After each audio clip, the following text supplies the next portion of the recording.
The depiction of Jerry's post-apocalyptic self, Space Beth's argument with Beth, and the episode's biggest twist all prove that the Rick Morty Season 6 premiere has a complicated relationship with the show's old idea of cool. The early seasons of Rick Morty were not overly concerned with morality. There were a handful of episodes that saw Rick get all teary-eyed up and momentarily shed his smug exterior to reveal a tortured super genius beneath, but there weren't a lot of scenes where the titular mad scientist committed to taking stock, becoming more responsible, and trying to grow into a better person. This gradually changed in later seasons of Rick Morty as the show became less invested in cartoony adventures and more interested in the growth and development of its characters.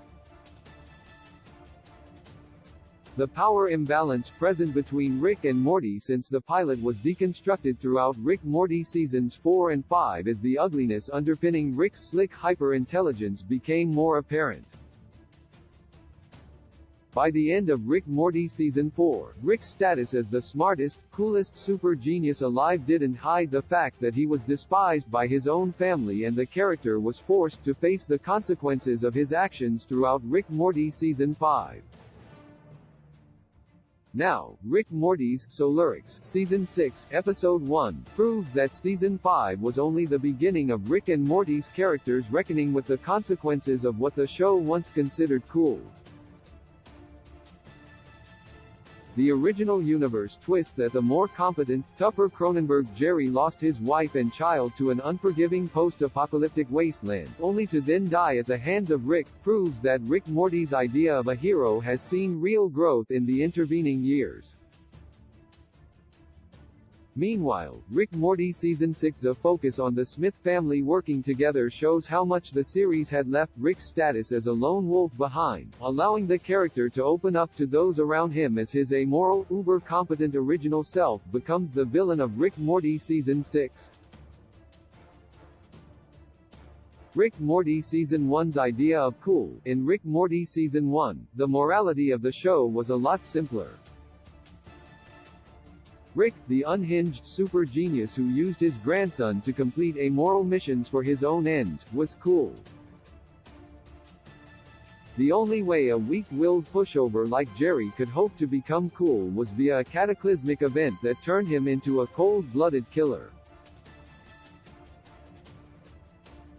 The Cronenberg world turned Jerry into a Mad Max-influenced action hero. This single-handedly saved his relationship with Beth and earned him Summer's respect because being perceived as tough was the only thing holding Jerry back, and this was a comparatively happy ending for Rick and Morty Season 1 in Rick Potion #9 inches. Rick Morty Season 6, however, took this idea apart by reuniting the original Rick and Jerry. How Rick Morty Season 6 deconstructed Season 1. In Rick Morty Season 1, Jerry becoming a hardened survivalist was seen as a good thing, proof that the character could be cool and heroic in the right circumstances. In Rick Morty Season 6, Jerry points out that being seen as cool by his son cost him everything and was ultimately worthless, with Jerry bitterly asking whether Beth and Summer's deaths were worth his son's respect. This idea was underlined further when Rick Prime killed this version of Jerry with no apparent effort in the episode Stinger. All that his years of survival did was make Jerry tougher, less caring, and more cynical by the time of Rick and Morty Season 6, none of which protected him when an even tougher, less caring, and more cynical character killed him without a second thought.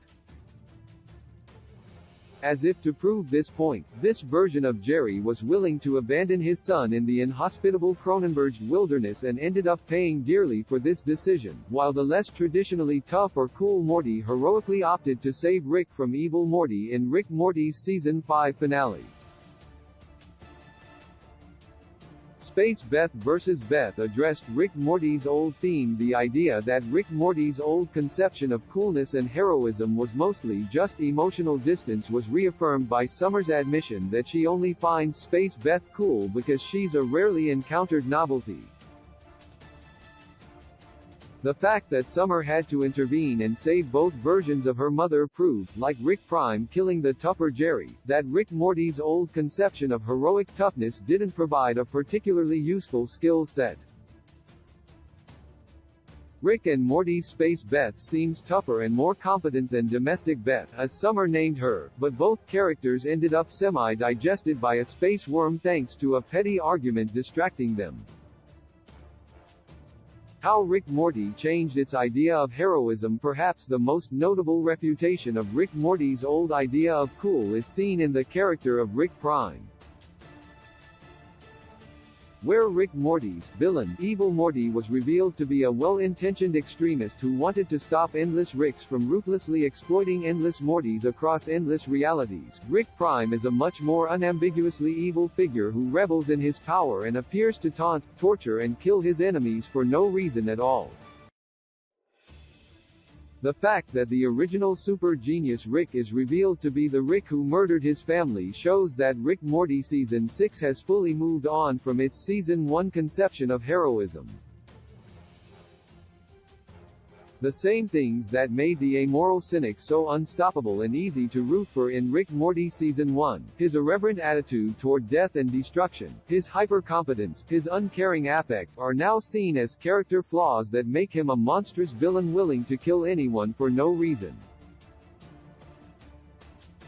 Where most evil Superman stories like Brightburn fail because they don't address what makes super-competent heroes so satisfying to root for in the first place, Rick Morty Season 6 succeeded precisely because the original Rick was such a fun lead character.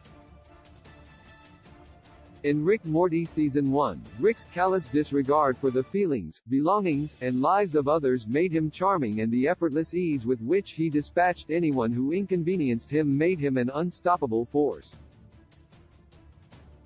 In Rick Morty Season 6, Rick's gradually growing humanity and empathy make him an appealing antihero, while Rick Prime uses the same qualities that once made Rick seem so cool to turn the character into a brutal, inhuman villain.